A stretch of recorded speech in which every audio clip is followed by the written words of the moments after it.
Okay, so let's pick up on the slide where technology rudely interrupted me. This was the last slide we talked about. Documentation, the statutory checklist for wetlands. Again, make a statement whether or not your project is in a wetland. Give the address, web address of the wetland mapper that you used, and then show us a copy of that part that you printed out of the wetlands inventory map.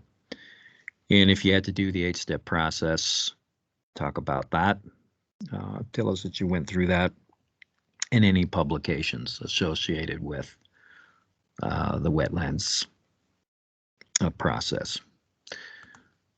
All right, so the final segment, and this is the one that was causing the problems, was the title slide to Wild and Scenic Rivers. So I just took it out. I couldn't move past it. Anyway, in the 60s,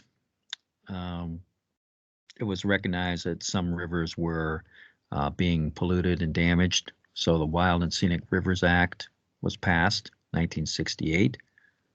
Resulted in 3 types of classifications of rivers: wild, scenic, recreational.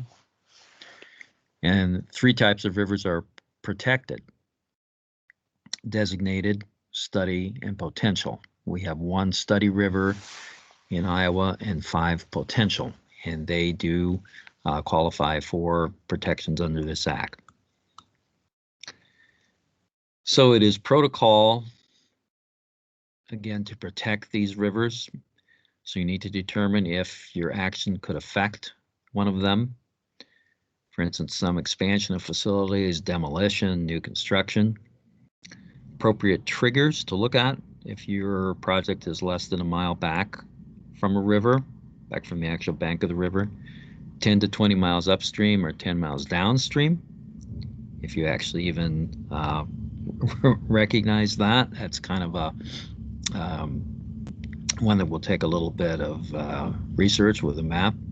Or if you know you're located on a tributary in proximity to one of the rivers designated in Iowa. Here is the type of map that you're going to see when you go to that website.